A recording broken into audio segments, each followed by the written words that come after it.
एक समय की बात है, सूरजगढ़ राज्य पर राजा सूरजभान का राज हुआ करता था। राजा सूरजभान बहुत ही विद्वान थे। उनके 4 छोटे बेटे थे। एक बार राजा बीमार पड़ गए। उनके उपचार के लिए बड़े बड़े हकीम और वैद्य बुलाए गए, परंतु कोई लाभ ना हुआ। अब राजा को लगने लगा कि उसका अंतिम समय निकट ही आ गया है। उसने अपने चारों बेटों को अपने पास बुलाया और कहने लगा, मेरे बच्चों, मौत का कोई इलाज नहीं हुआ करता। यह संसार एक सराय है। अब मेरे बचने का कोई उपाय नजर नहीं आ रहा। मैं तुम्हें जाने से पहले यह शिक्षा देना चाहता हूँ कि कभी भी तुम शिकार करने के लिए जाओ तो तीनों दिशाओं में शिकार खेलने के लिए जाना, परंतु भूल से भी कभी चौथी दिशा यानी दक्षिण दिशा में नहीं जाना। यह कहकर राजा ने दम तोड़ दिया। सारे राज्य में शोक की लहर दौड़ गई और हाहाकार मच गया। समय व्यतीत होने पर राजा के चारों बेटे बड़े हो गए। सबसे बड़ा बेटा 20 साल का हो गया था। उसने सिंहासन संभाल लिया। उन चारों भाइयों में आपस में बहुत ही प्यार था और जब भी वे शिकार खेलने के लिए जाते थे तो एक साथ जाते थे, कभी भी अकेले नहीं जाते थे। एक दिन चारों भाइयों ने शिकार पर जाने का फैसला किया। वे चारों भाई शिकार खेलने के लिए गए। फिर तीनों दिशाओं में शिकार ढूंढते रहे, परंतु किसी भी दिशा में उन्हें कोई शिकार नहीं मिला। अब खाली हाथ घर वापस जाना उन्हें अच्छा नहीं लगा, इसलिए अब राजकुमारों ने चौथी दिशा, जो कि शेष रह गई थी, दक्षिण दिशा, उसमें जाने का फैसला किया। बड़े भाई ने अपने पिताजी की अंतिम समय में दी गई शिक्षा को याद किया और चौथी दिशा में जाने से रोका, परंतु जब तीनों भाइयों ने उस चौथी दिशा में जाने की जिद की तो सबसे बड़े भाई को भी मानना पड़ा। अब चारों राजकुमार चौथी दिशा में शिकार खेलने के लिए चल पड़े। वे जंगल में घूम रहे थे, परंतु उन्हें कोई भी शिकार नजर नहीं आ रहा था। तभी जंगल में उन्हें एक महल दिखाई दिया। वे चारों भाई सोचने लगे कि हमें इस महल के बारे में पता करना चाहिए। उन्होंने अपने सबसे छोटे भाई से कहा, हम इस पेड़ के नीचे बैठते हैं, तुम महल का पता करके आओ कि ये किसका है। सबसे छोटा राजकुमार अपने घोड़े पर सवार होकर महल के पास पहुंचा। उसने चारों तरफ से महल का चक्कर लगाया, परंतु उसे महल के अंदर जाने के लिए कोई दरवाजा दिखाई नहीं दिया। इतने में वे क्या देखता है कि एक पेड़ के नीचे एक बुढ़िया बैठी हुई चरखा काट रही थी। उसके पास एक ढोल पड़ा हुआ था। राजकुमार बुढ़िया के पास गया और पूछने लगा, बुढ़िया माई, इस महल का दरवाजा कहाँ है?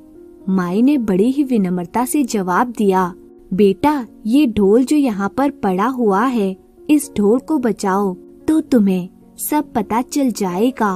राजकुमार ने अपना घोड़ा वहाँ पर बांध दिया और ढोल को पकड़कर बजाने लगा। ढोल बजाते ही महल में एक दरवाजा खुल गया। राजकुमार दरवाजे से अंदर गया तो देखता क्या है कि एक बड़ी ही सुंदर रानी सामने बैठी हुई है। राजकुमार उसे देखते ही उस पर मोहित हो गया। रानी उसको देखकर हंसने लगी। रानी ने राजकुमार का आदर किया और उसे अपने साथ ले गई। रानी को देखकर राजकुमार सब कुछ भूल गया। वे रानी से पूछने लगा, तुम कौन हो? रानी ने बड़ा ही सुंदर और मनमोहक जवाब दिया, मैं एक राजकुमारी हूँ। मेरा अभी तक विवाह नहीं हुआ है। मैं उस राजकुमार से विवाह करूँगी जो मेरी पहेली का जवाब देगा। राजकुमार ने कहा, राजकुमारी जी, मैं एक राजकुमार हूँ। अब आप मुझे यह बताओ कि आपकी पहेली क्या है। मैं विश्वास दिलाता हूँ कि मैं पूरा प्रयत्न करूँगा जिससे कि मैं आपकी पहेली का जवाब दे सकूं। राजकुमारी बोली, मेरी एक शर्त है, यदि तुमने मेरी पहेली को हल कर दिया तो तुम मुझसे विवाह कर लेना, परंतु यदि तुम मेरी पहेली हल नहीं कर पाए तो मैं तलवार से तुम्हारा सिर काट दूंगी। राजकुमार उसके सौंदर्य पर इतना मोहित हो गया था कि उसने रानी की बात पर बिल्कुल भी ध्यान नहीं दिया और ये भी विचार नहीं किया कि रानी क्या कह रही है। उसने रानी की बात बिना किसी प्रकार के सोच विचार किए ही मान ली। राजकुमारी ने पहेली पूछी, बताओ राजकुमार, गुल ने मुसब्बर के साथ क्या किया और मुसब्बर ने गुल के साथ क्या किया। राजकुमार ने बड़ा ही प्रयत्न किया परंतु इस पहेली का कोई हल ना निकाल सका। रानी की पहेली को ना सुलझा पाने के कारण वे अपनी पराजय को स्वीकार कर लेता है और राजकुमार ने रानी के आगे घुटने टेक दिए। रानी ने अपनी शर्त के अनुसार म्यान से तलवार निकाली और राजकुमार का सिर काट दिया। राजकुमार का सिर कटते ही महल का दरवाजा पहले की ही तरह बंद हो गया। छोटा राजकुमार अब मर चुका था। उसके तीनों भाई उसकी प्रतीक्षा कर रहे थे। काफी देर इंतजार करने के बाद सबसे छोटे भाई से बड़ा जो राजकुमार था वे कहने लगा, भाइयों, मैं पता लगाकर आता हूँ कि हमारा छोटा भाई कहाँ रह गया। अब वह भी उस महल के चारों ओर घूमने लगा परंतु उसे कोई दरवाजा ना दिखाई दिया। उसने देखा कि एक तरफ उसके भाई का घोड़ा बंधा हुआ था और निकट ही एक बुढ़िया चरखा काट रही थी। उसने बुढ़िया से पूछा, माई, मेरा छोटा भाई अपना घोड़ा यहाँ बांधकर कहाँ चला गया। बुढ़िया ने जवाब दिया, यह ढोल पड़ा हुआ है, इसे बजाओ तो तुम्हें सब कुछ पता चल जाएगा। जब राजकुमार ने ढोल बजाया तो पहले की ही तरह दरवाजा अपने आप खुल गया और वह रानी के पास गया। रानी ने फिर से वही पहेली दोहराई। राजकुमार से वह पहेली सुलझाई ना गई। इस प्रकार अपनी शर्त के अनुसार रानी ने उसका सिर भी तलवार से काट दिया। जब दूसरा राजकुमार भी वापस ना आया तो तीसरा राजकुमार जो उससे बड़ा था अपने भाइयों का पता लगाने के लिए उसी महल की तरफ चल पड़ा। उसने भी बुढ़िया के कहने पर ढोल बजाया, रानी के पास गया और रानी ने उससे भी वही पहेली पूछी। पहेली का हल ना बताने पर रानी ने उसका सर भी काट दिया। जब तीनों राजकुमारों में से कोई भी भाई वापस नहीं आया तो सबसे बड़ा राजकुमार बड़ा ही हैरान हो गया। वे अपने घोड़े पर सवार होकर महल की तरफ चल पड़ा। वहाँ पर उसने 3 घोड़े बंधे हुए देखे और बुढ़िया को चरखा काटते हुए देखा। उसने बुढ़िया से पूछा, माई, इन घोड़ों पर सवार होकर जो मेरे भाई यहाँ आए थे वे कहाँ हैं? जल्दी बताइए। बुढ़िया ने पहले की ही तरह ढोल बजाने के लिए कहा।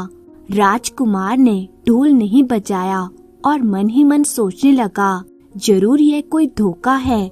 उसने बुढ़िया को पकड़ लिया और उसकी चोटी पकड़कर उसे 2-4 थप्पड़ जड़ दिए और गुस्से भरे स्वर में कहा, जल्दी बताओ कि राजकुमार कहाँ पर है, नहीं तो मैं तुम्हें मार दूंगा। बुढ़िया ने कांपती हुई आवाज में कहा, बेटा, इस महल में एक रानी रहती है जो कि तंत्र विद्या जानती है। वे आए हुए राजकुमारों से एक पहेली पूछती है। यदि राजकुमार उस पहेली को हल नहीं कर पाता तो वह उसका सिर अपनी तलवार से काट देती है। अब राजकुमार को पता चल गया कि उसके भाई मारे गए हैं। उसने बुढ़िया को और भी मारा पीटा और जान से मारने की धमकी देकर कहने लगा, बुढ़िया, यदि तुझे अपनी जान प्यारी है तो बता कि वह पहेली क्या है। अपनी जान तो सभी को प्यारी होती है। रोती हुई बुढ़िया ने कहा, रानी की पहेली यह है कि गुल ने मुसब्बर के साथ क्या किया और मुसब्बर ने गुल के साथ क्या किया। राजकुमार ने क्रोधित होकर बुढ़िया से पूछा, इसका क्या हल है? बुढ़िया ने कहा, बेटा, अब चाहे तो तुम मुझे मार दो या छोड़ दो, पर मुझे जितना पता था उतना मैंने तुम्हें बता दिया है। इस पहेली का हल तो मुझे भी नहीं पता है। राजकुमार ने पूछा, अच्छा, इस पहेली का हल कहाँ से पता चल सकता है? बुढ़िया माई ने कहा, दक्षिण दिशा में 400 कोस दूर गुल नाम का एक राजा राज करता है। इस पहेली का जवाब तो वही तुम्हें बता सकता है। राजकुमार ने उसकी बात मान ली।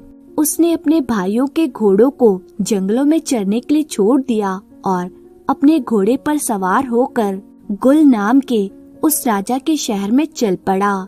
गम और उदासी से भरा हुआ राजकुमार अपने भाइयों के लिए दुखी होता हुआ कई दिन और कई रात लगातार चलता रहा।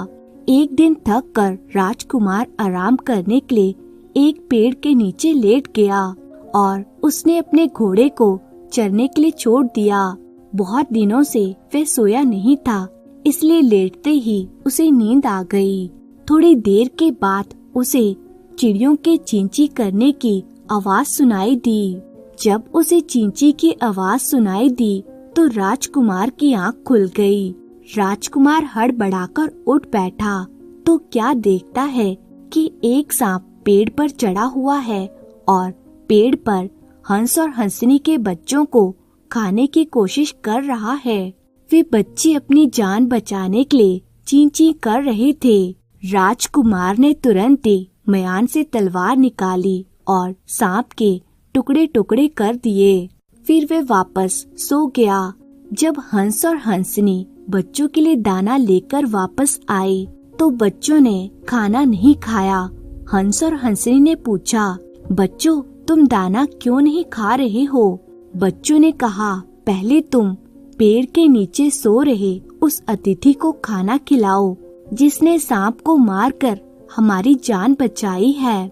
उन्होंने मुसाफिर को जगाया और हंस ने कहा, तुमने हमारे बच्चों की जान बचाई है, हम तुम्हारे लिए कुछ भी करने को तैयार हैं। यदि तुम हमारी जान भी मांगोगे तो हाजिर है। राजकुमार ने कहा, मैं एक दुखी राजकुमार हूँ। मैं गुल नाम के एक राजा के पास पहेली पूछने के लिए जा रहा हूँ। क्या इसमें तुम मेरी कोई सहायता कर सकते हो? हंस ने अपने शरीर का एक पंख उखाड़कर राजकुमार को देते हुए कहा, जब तुम किसी मुसीबत में फंस जाओ तो इस पंख में आग लगा देना। जब इसमें आग लगेगी तो मेरा शरीर जलने लगेगा और मैं उसी पल तुम्हारे पास पहुंच जाऊंगा। उसी समय तुम्हारी सहायता करूंगा, चाहे मुझे अपनी जान भी क्यों न देनी पड़े। राजकुमार ने वह पंख संभाल कर रख लिया और घोड़े पर सवार होकर आगे बढ़ चला। चलते चलते वे गुल नाम के उस राजा के दरबार में हाजिर हो गया। राजकुमार ने राजा से फरियाद की, महाराज मैं आपके पास अपना राजपाट, घर बार सब कुछ छोड़कर एक पहेली का जवाब पूछने के लिए आया हूँ। राजा ने कहा, बोलो क्या पहेली है तुम्हारी? महाराज मैं ये पूछना चाहता हूँ कि गुल ने मुसब्बर के साथ क्या किया और मुसब्बर ने गुल के साथ क्या किया। ये सुनकर गुल नाम का वह राजा कहने लगा, मैं तुम्हें इस पहेली का हल तो बता दूंगा, परंतु बताने के बाद तुम्हारा सिर तलवार से काट दूंगा। बताओ तुम्हें ये मंजूर है? राजकुमार ने तुरंत जवाब दिया, महाराज मुझे आपकी ये शर्त मंजूर है। राजपाट के काम के बाद गुल नाम का वह राजा सभी दरबारियों को भेज देता है और राजकुमार को अपने पास बुलाकर कहता है, सुनो मुसाफिर, मैं तुम्हें गुल और मुसब्बर की कहानी सुनाता हूँ। गुल तो मेरा नाम है और मेरी रानी का नाम था मुसब्बर। एक दिन आधी रात के समय मैं अचानक अपनी नींद से जाग गया तो मैंने देखा कि मेरी रानी पलंग पर नहीं थी। पलंग को खाली देखकर मैं बड़ा ही हैरान और परेशान हुआ, परंतु मैंने अगले दिन रानी से इस बारे में कुछ भी बात नहीं की, उससे इस बारे में कुछ भी नहीं पूछा। दूसरे दिन भी मैं जानबूझकर खर्राटे मारने लगा। मेरे खर्राटे सुनकर रानी उठ गई। उसने श्रृंगार किया और एक बर्तन में मिठाई भरी, फिर अंधेरी रात में महल से निकल गई। मैं भी तलवार लेकर दबे पांव उसके पीछे पीछे चल पड़ा। भौंदू नाम का एक कुत्ता भी मेरे पीछे चल पड़ा जो कि मेरा पालतू था। रानी शहर से बाहर एक साधु की कुटिया में चली गई। मैं चुप कर कुटिया के बाहर बैठ गया। रानी के अंदर जाते ही साधु ने बड़े ही रौब से कहा, तुमने इतनी देर क्यों कर दी? इसी पल मेरी कुटिया से बाहर हो जाओ। रानी ने हाथ जोड़कर कहा, मैं आगे से ऐसी गलती नहीं करूँगी। मुझे ये सुनकर बड़ा ही क्रोध आया और मैंने साधु पर तलवार से वार किया। असल में वह साधु तंत्र मंत्र जानता था और रानी के उसके साथ संबंध थे। साथ ही रानी उससे तंत्र मंत्र की शिक्षा भी ले रही थी। साधु ने अपनी शक्ति से मुझे नीचे गिरा दिया और मुझ पर हमला करने लगा। तभी मेरे पालतू कुत्ते भौंदू ने, जो कि मेरे पीछे पीछे आ रहा था, उसने पीछे से आकर साधु की टांग पकड़ ली और मैंने मौका पाते ही अपनी तलवार से साधु का वध कर दिया। स्त्रियों पर तलवार से वार करना वीरों को शोभा नहीं देता, इसलिए मैंने उसी पल रानी को आदेश दिया कि हे रानी, मेरे राज्य से बाहर निकल जाओ। मैं इसी वक्त तुम्हें छोड़ रहा हूँ, तुम्हारा त्याग करता हूँ। अपनी बात सुनाते हुए गुल राजा की आंखें लाल हो रही थी। उसने कहा, मुसाफिर, यही है जो गुल ने मुसब्बर के साथ किया और मुसब्बर ने गुल के साथ किया। अब तुम ऐसा करो कि तुम्हें जो खाना पीना है खा लो। तुम एक परदेसी हो, तुम्हारा सिर मैंने कल सुबह काटना है। राजकुमार ने कहा, महाराज, मैंने कुछ खाना नहीं खाना, परंतु मेरे दिल में एक इच्छा है कि मैं महल पर चढ़कर एक हुक्का पीऊं। गुल राजा ये बात मान गया। उसने आज्ञा देकर एक हुक्का तैयार करवाया और राजकुमार महल की छत पर चढ़कर हुक्का पीने लगा। तभी राजकुमार ने अपने पास छुपाया हुआ हंस का वह पंख निकाला और हुक्के की आग से उसे जला दिया। उसी समय वह हंस तेजी से राजकुमार के पास आ गया। उसने राजकुमार से कहा, तुम किस मुसीबत में हो? राजकुमार ने कहा, क्या तुम मुझे यहाँ से ले जा सकते हो? हंस ने उसे शीघ्रता से अपनी पीठ पर बिठाया और वहाँ से उड़कर महल से बहुत दूर जंगल में जा पहुँचा। गुल राजा उसका मुंह ही ताकता रह गया। उसका कोई भी जोर ना चल सका। राजकुमार के कहने पर हंस ने राजकुमार को उसी महल के पास उतार दिया और नमस्कार करके वे अपने घोंसले की तरफ वापस लौट गया। राजकुमार उस बुढ़िया के पास गया और कहने लगा, बुढ़िया माई, बताओ ढोल कहाँ पर है? बुढ़िया ने ढोल की तरफ इशारा कर दिया। राजकुमार ने जोर से ढोल बजाया तो महल के दरवाजे खुल गए। राजकुमार भीतर चला गया। अंदर बैठी सुंदर रानी ने एक बार फिर से राजकुमार से वही पहेली पूछी और सोचने लगी कि यह मेरा नया शिकार है। रानी ने कहा, यदि तुम इस पहेली को हल करते हो तो तुम्हें मुझसे विवाह करना होगा, और यदि तुम इस पहेली का हल नहीं कर पाते हो तो मैं तुम्हारा सिर कलम कर दूंगी। परंतु राजकुमार ने कहा, मुझे ये शर्त मंजूर नहीं है। मेरे घर पर पहले से ही मेरी रानी है, मुझे विवाह की कोई जरूरत नहीं है। मैं तो सिर्फ सिर की बाजी लगाना चाहता हूँ। यदि मुझसे ये पहेली हल ना हुई तो तुम मेरा सिर कलम कर देना, और यदि मैंने इस पहेली को हल कर दिया तो मैं तुम्हारा सिर कलम कर दूंगा। रानी ने सोचा कि गुल मुसब्बर की कहानी उसको क्या पता होगी। इसका पता तो केवल मुझे या मेरे पति गुल राजा को ही है। रानी ने पहेली पूछी कि बताओ, गुल ने मुसब्बर के साथ क्या किया और मुसब्बर ने गुल के साथ क्या किया? राजकुमार ने गुल और मुसब्बर की सारी कहानी रानी को कह सुनाई और फिर उसके बाद राजकुमार ने म्यान से तलवार निकाली। उसके दिल में अपने भाइयों का प्रतिशोध लेने का क्रोध भर आया। उसने कहा, दुष्ट रानी, मैं तुम्हारा सिर काटने लगा हूँ। तुम तंत्र मंत्र जानती हो, सच में बताओ कि तुम कौन हो? ये सुनकर अब रानी के पाँव के नीचे से जमीन खिसकने लगी। वे थर-थर कांपने लगी उसके सिर पर लटकती हुई तलवार को देखकर उसके आंसू बहने लगे। आज उसे अपनी सभी गलतियां याद आ रही थी। उसने कांपती हुई आवाज में कहा, राजकुमार, मैं ही मुसब्बर हूँ, तुम मेरी जिंदगी बख्श दो। राजकुमार ने गरज कर कहा, दुष्ट रानी, तुमने जितने सरों को काटा है उस हिसाब से तुम्हें जीवन दान कभी नहीं मिल सकता। राजकुमार, जो कि प्रतिशोध की अग्नि में जल रहा था, उसने एक ही झटके में रानी का सिर काट दिया। रानी का सिर कटते ही मानो चमत्कार हो गया। जितने भी सिर रानी ने काटे थे वे सभी लोग जिंदा हो गए, जिनमें राजकुमार के भाई भी थे। रानी का सिर कटते ही देखते वहाँ ना तो कोई महल बचा और ना ही चरखा काटती हुई कोई बुढ़िया और ना ही वहाँ पर कोई ढोल रहा। ये सब रानी द्वारा ही अपने तंत्र मंत्र से रचा गया था और उसके मरते ही सब गायब हो गया।